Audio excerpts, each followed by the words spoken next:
পোস্টিপিটুইটারি gland থেকে কয়টা hormone release হয়? দুইটা, এডিএইচ আর অক্সিটোসিন। পোস্টোপিটুইটারি গ্ল্যান্ডের আরেকটা নাম হলো নিউরো হাইপোফাইসিস। আর হাইপোফাইসিস হচ্ছে হোল পিটুইটারি গ্ল্যান্ডটাকে আমরা বলতেছি হাইপোফাইসিস। অ্যান্টেরোপিটুইটারি অ্যাডেনো হাইপোফাইসিস আর পোস্টোপিটুইটারি নিউরো হাইপোফাইসিস। নিউরো হাইপোফাইসিস কেন বলতেছি? নার্ভ থেকে সিক্রেশন হয় হরমোনটা। আর এটা হচ্ছে অরিজিনটাও হয় নিউরাল আউটগ্রোথের মাধ্যমে, হ্যাঁ, নিউরাল গ্রোথ থেকে। আর এটা কি, এখানে পিটুইটারি গ্ল্যান্ড, পোস্টোপিটুইটারি গ্ল্যান্ড যেটা, সেটাতে কি কিছু সেল থাকে, গ্লিয়া, যেমন নিউরোগ্লিয়া সেল পড়ছো না, এই নিউরোগ্লিয়ার মতো গ্লিয়াল লাইক সেল থাকে কিছু সাপোর্টিং সেল, এগুলাকে এখানে বলতেছি পিটুইসাইটস। পিটুইসাইটস গুলা অনেক, পিটুইসাইটস গুলা থাকবে পোস্টোপিটুইটারিতে, কিন্তু এখান থেকে পোস্টোপিটুইটারি গ্ল্যান্ড থেকে কোনো হরমোন সিক্রেশন হবে না। হরমোন গুলা সিক্রেশন হবে মেইনলি কি কোথা থেকে? হাইপোথ্যালামাসে। কোন কোন নিউক্লিয়াস থেকে? সুপ্রাঅপটিক এন্ড প্যারাভেন্ট্রিকুলার নিউক্লিয়াস থেকে এডিএইচ আর অক্সিটোসিন হরমোন রিলিজ হয়ে নার্ভ ট্র্যাকের মাধ্যমে পোস্টোপিটুইটারি গ্ল্যান্ডে গিয়ে পিটুইসাইটসে কি জমা হয়ে থাকবে। যখন স্টিমুলেশন, প্রপার স্টিমুলেশন আসবে তখন রিলিজ হবে অক্সিটোসিন আর এডিএইচ আর ভেসোপ্রেসিন। আচ্ছা, এডিএইচ এর আরেকটা নাম আমরা বলতেছি কি? ভেসোপ্রেসিন। আচ্ছা, এই ছবিটা সবাই আঁকবা, আঁকা শিখতে হবে, কারণ এটা তো পরীক্ষাতে রিটেনের কোশ্চেনও থাকবে। হ্যাঁ, এটা আবার অ্যান্টেরোপিটুইটারি কানেকশনটা হাইপোথ্যালামাসের সাথে, দুইটারই কানেকশন, ছবিগুলো আঁকা শিখতে হবে ভালো করে। আচ্ছা, পোস্টোপিটুইটারি একটা হরমোন হলো ADH or anti diuretic hormone. Anti diuretic hormone, diuresis মানে কি? ডায়োরেসিস মানে কি? ওয়াটার ডিক্রিজ বের অফ করে দেয়া।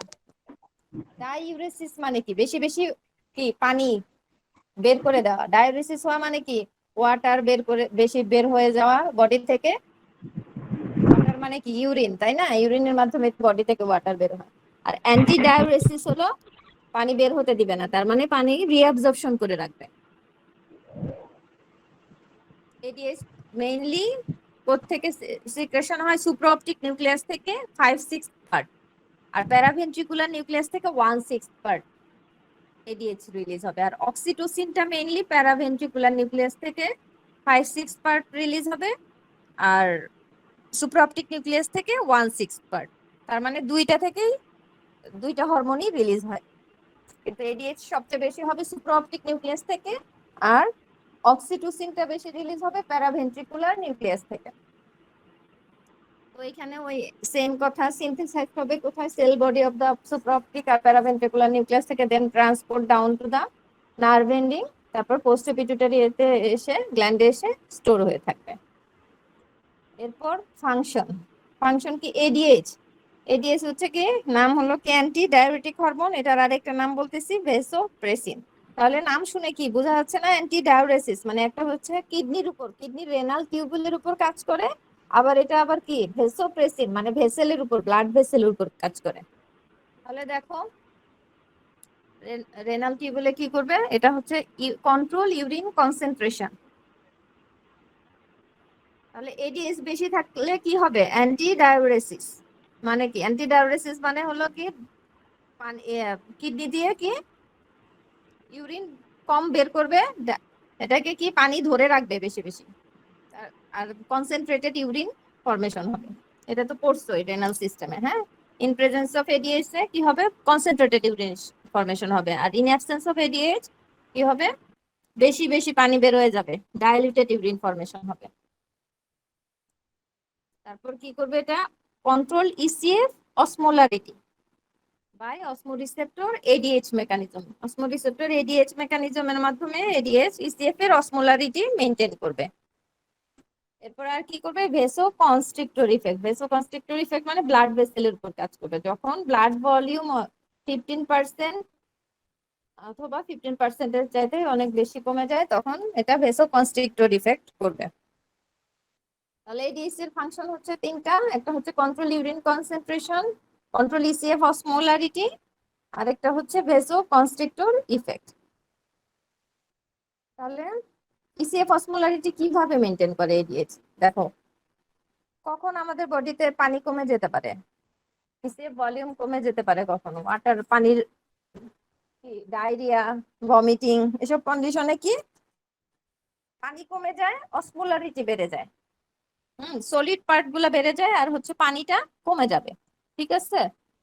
আচ্ছা, ওয়াটার ডেফিসিট হলে কি হবে? ইসিএফ অসমোলারিটি বেড়ে যাবে। ইসিএফ অসমোলারিটি বেড়ে গেলে তারপর কি হবে? অসমোলারিটি বেড়ে গেলে এটা তখন কি অসমো রিসেপ্টর গুলো থার্ড ভেন্ট্রিকলে, হাইপোথ্যালামাসের থার্ড ভেন্ট্রিকলের ওয়ালে অসমো রিসেপ্টরস আছে। হ্যাঁ, অসমো রিসেপ্টরস গুলা স্টিমুলেটেড হবে তখন ইসিএফ অসমোলারিটি বেড়ে গেলে। অসমো রিসেপ্টর গুলো শ্রিঙ্কেজ হয়ে যাবে। শ্রিঙ্কেজ হওয়া মানে এটা হলো স্টিমুলেশন পেলো, যে পানি কমে গেছে, অসমোলারিটি বেড়ে গেছে। তখন কি হবে? এটার সাথে অসমো রিসেপ্টরের সাথে কানেকশন আছে হবে তোমার সুপ্রাঅপটিক আর প্যারাভেন্ট্রিকুলার নিউক্লিয়াসের। তো সুপ্রাঅপটিক আর প্যারাভেন্ট্রিকুলার নিউক্লিয়াস গুলো তখন স্টিমুলেটেড হবে, এডিএইচ সিক্রেশন করবে। তারপর এডিএইচ সিক্রেটেড হয়ে পোস্টেরিয়র পিটুইটারিতে যাবে, ওখান থেকে রিলিজ সিক্রেশন হলো এডিএইচ। প্লাজমা এডিএইচ বেড়ে যাবে। এডিএইচটা তখন কি করবে? প্লাজমা দিয়ে কোথায় যাবে? রেনাল টিউবুলে চলে যাবে। রেনাল টিউবুলে গিয়ে তখন কি এটা এডিএইচটা পানি কি করবে? রিঅ্যাবজর্পশন করবে, তাই না? রিঅ্যাবজর্পশন করাবে। এডিএইচটা গিয়ে যে পানি বের হয়ে যাচ্ছে এটাকে রিঅ্যাবজর্পশন করাবে। অসমোলারিটি কমে গেছে। কোন মেকানিজমের মাধ্যমে এটা হয়? রেনাল টিউবুলে গিয়ে এটা কার সাথে বাইন্ড করে? এডিএইচটা এডিএইচটা মেইনলি রেনাল টিউবুলে কোন কোন ডাক্টের উপর কাজ করে বলো তো? বলো একজন। ডিস্টাল কালেক্টিং ডাক্ট আর ma'am collecting duct. Distal convoluted tubule, collecting হ্যাঁ টিউবুল আর হ্যাঁ। কালেক্টিং ডাক্টের উপর কাজ করে, ডাক্টের প্রিন্সিপাল সেলের উপর কাজ করে। তাহলে ওইখানে গিয়া এডিএইচটা তো কালেক্টিং ডাক্টের প্রিন্সিপাল সেলের সাথে বাইন্ড করলো। বাইন্ড করার পর কি হবে? এটা তখন হরমোনের মেকানিজম করছো কিভাবে? এডিএইচ কোন মেকানিজমে কাজ করে? ভি2 রিসেপ্টর, ওইখানে ভি2 রিসেপ্টরের সাথে বাইন্ড করে। হুম,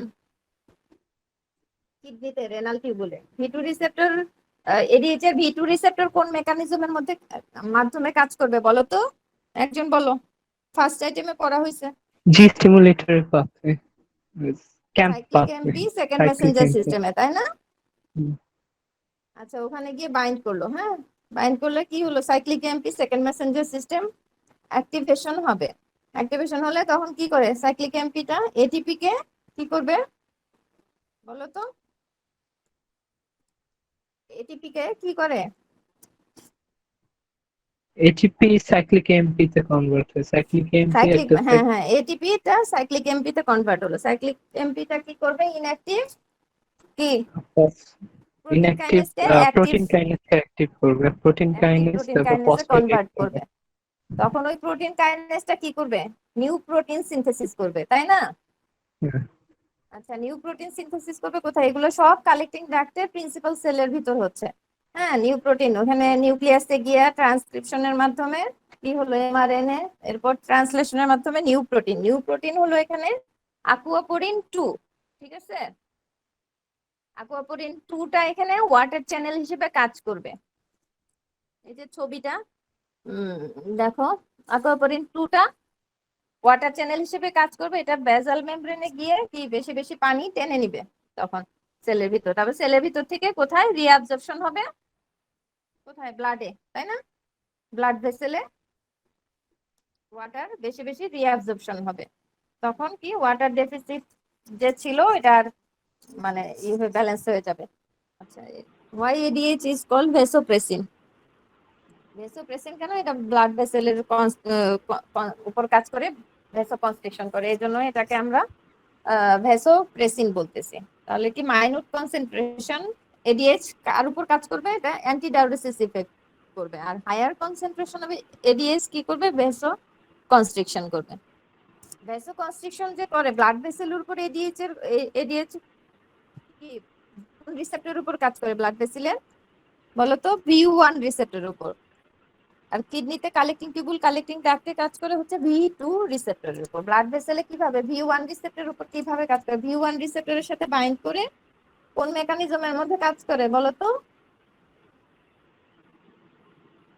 এডিএইচ ভি1 রিসেপ্টরের সাথে যখন বাইন্ড করবে তখন সেটা কোন মেকানিজমের মাধ্যমে কাজ করবে? Phospholipase C. Phospholipase C second মেসেঞ্জারের মাধ্যমে, তাই না? হুম। ব্লাড ভেসেলের সাথে যখন এডিএইচটা যখন ব্লাড ভেসেলের রিসেপ্টরের উপর বাইন্ড করবে ভি1 রিসেপ্টরের উপর, তখন কি করবে? ফসফোলাইপেজ সি সেকেন্ড মেসেঞ্জারের মাধ্যমে কি করবে? আয়নোসিটাল ট্রাইফসফেট তৈরি করবে, তাই না? হুম। আয়নোসিটাল ট্রাইফসফেটের কাজ কি? ক্যালসিয়াম আয়ন বাড়ানো সেলের ভিতর। ক্যালসিয়াম আয়নের কাজ কি?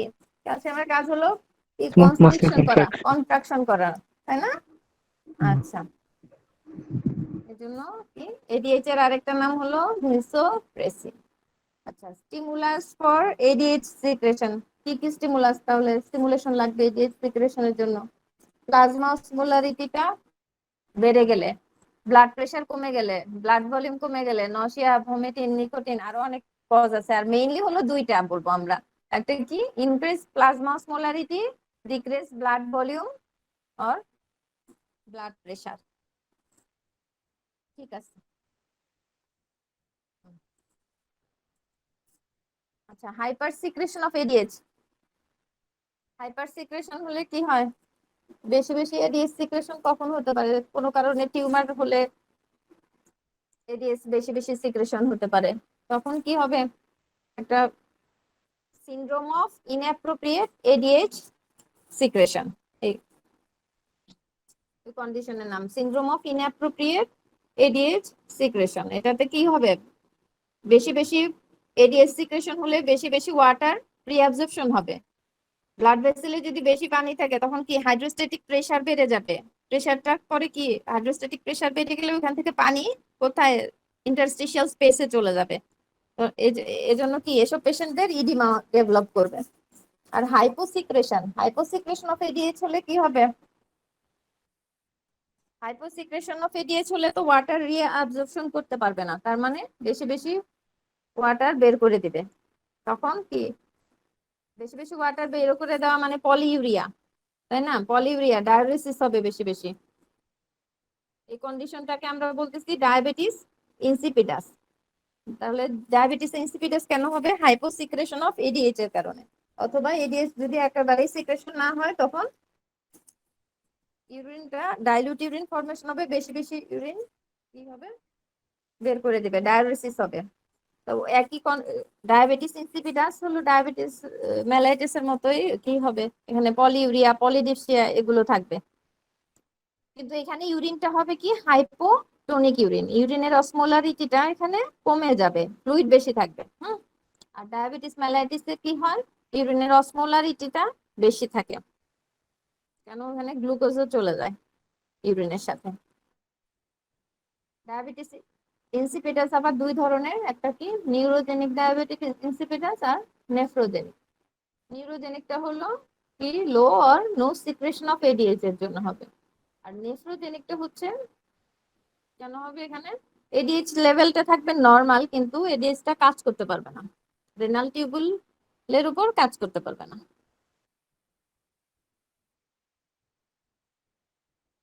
আচ্ছা, এই হলো এডিএইচ। এরপর অক্সিটোসিন।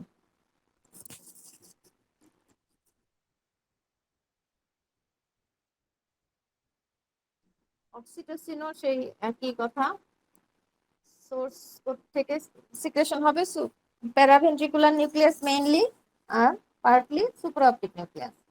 ট্রান্সপোর্ট হবে কি নার্ভ ট্র্যাক্ট দিয়ে, পোস্টোপিটুইটারিতে স্টোর থাকবে। Oxytocin is secreted in both male and female. Action ফাংশনটা দেখো,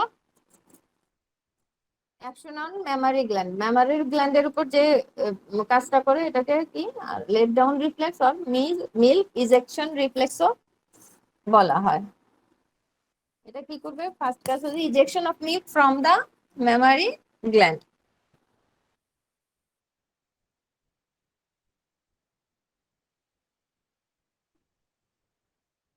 কিভাবে করে দেখো, মিল্ক ইজেকশন রিফ্লেক্স, এটা তো ফার্স্ট আইটেমে তোমরা পড়ছো এই জেনারেল ফিজিওলজিতে। এটা কি পজিটিভ ফিডব্যাক মেকানিজমের মাধ্যমে হয়, তাই না? আর এটা হলো কি নিউরো এন্ডোক্রাইন রিফ্লেক্স, এটা তো জানো। মিল্ক ইজেকশন রিফ্লেক্সটা হলো একটা পজিটিভ ফিডব্যাক মেকানিজম।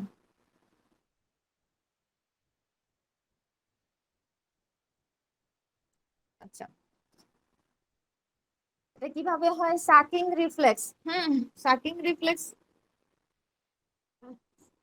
টা কি করবে? টাচ রিসেপ্টর গুলাকে স্টিমুলেশন করবে। টাচ রিসেপ্টর গুলো স্টিমুলেশন হলে সেন্সরি ইম্পালসটা কোথায় চলে যাবে? সুপ্রাঅপটিক, প্যারাভেন্ট্রিকুলার এন্ড সুপ্রাঅপটিক নিউক্লিয়াসে চলে যাবে, হাইপোথ্যালামাসে। ওইখান থেকে কি তারপর অক্সিটোসিন রিলিজ হলো ব্লাডে। অক্সিটোসিনটা তারপর কোথায়? ব্রেস্টে মায়োপেথিলিয়াল সেলে চলে যাবে। মায়োপেথিলিয়াল সেলে এটা ওই phospholipase C second messenger system, ওই একই মেকানিজমের মাধ্যমে ক্যালসিয়াম আয়ন বাড়ায় দিয়ে কন্ট্রাকশন করবে। কন্ট্রাকশন করলে কি হবে? মিল্ক ইজেকশন হবে। তারপরে আরো যত বেশি সাকিং রিফ্লেক্স পাবে তত বেশি বেশি কন্ট্রাকশন হবে। তো এটাই হলো milk ejection reflex or let down reflex. এটা হলো একটা পজিটিভ ফিডব্যাক রিফ্লেক্স।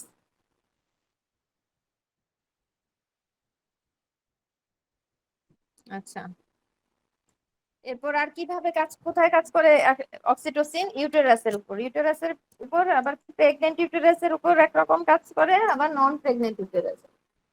প্রেগনেন্ট ইউটেরাসে কি করবে এটা? প্রেগনেন্ট ইউটেরাসের অনসেট অফ লেবার, ডেলিভারির সময় কি হবে? ফিটাল হেডটা যখন সার্ভিক্সে এসে স্ট্রেচ করবে তখন স্ট্রেচিং রিফ্লেক্স গুলা কি স্টিমুলেশনটা পাঠাবে কোথায়? প্যারাভেন্ট্রিকুলার আর সুপ্রাঅপটিক নিউক্লিয়াসে। ওইখান থেকে অক্সিটোসিন রিলিজ হলো ব্লাডে। হ্যাঁ, ব্লাড থেকে তখন এটা আসলো কোথায়?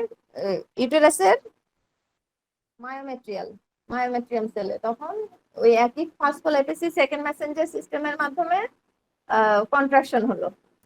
মায়োপেথিলিয়াল সেল কন্ট্রাকশন হলে তখন কি ফিটাল হেডটা কি নিচের দিকে আসবে, তারপর আরো বেশি স্ট্রেচ হবে, আবার একই সেম প্রসেস হতে থাকবে বারবার। তো এটা হলো পজিটিভ ফিডব্যাক রিফ্লেক্স। তাহলে লেট ডাউন রিফ্লেক্স আর লেবার ডিউরিং মানে ডেলিভারির সময় যে রিফ্লেক্সটা হয়, হ্যাঁ, ডেলিভারি প্রসেসটা, সেটা হলো পজিটিভ ফিডব্যাক রিফ্লেক্স। আচ্ছা, এই স্লাইড গুলোকে করছো? আমি ফিরদৌস। ভালো হয়েছে তো। Thank you. আচ্ছা, এরপর নন প্রেগনেন্ট ইউটেরাসে কি করবে? নন প্রেগনেন্ট ইউটেরাসে এটা স্পাম ট্রান্সপোর্টে হেল্প করবে। জেনিটাল ট্র্যাক্ট থেকে কোথায়? ফেলোপিয়ান টিউবে নিয়ে যাবে স্পামকে ট্রান্সপোর্ট করে। এটা হচ্ছে অ্যান্টি পেরিস্টালটিক কন্ট্রাকশনের মাধ্যমে ট্রান্সপোর্ট করে ফেলোপিয়ান টিউবের দিকে স্পামটাকে নিয়ে যাবে ডিউরিং ইন্টারকোর্স। আচ্ছা, এটা হলো নন প্রেগনেন্ট ইউটেরাসের ফাংশন। এরপর অক্সিটোসিনটা কি করে? আরো কাজ কি? মেলের মেলের মেলের কখন কি করবে? ডিউরিং ইজাকুলেশন এটা কি করবে? এখানেও স্পাম ট্রান্সপোর্টে হেল্প করবে। ভাস ডিফারেন্সের কন্ট্রাকশন করে কি করবে? স্পাম ট্রান্সপোর্টে হেল্প করবে মেলের। ঠিক আছে।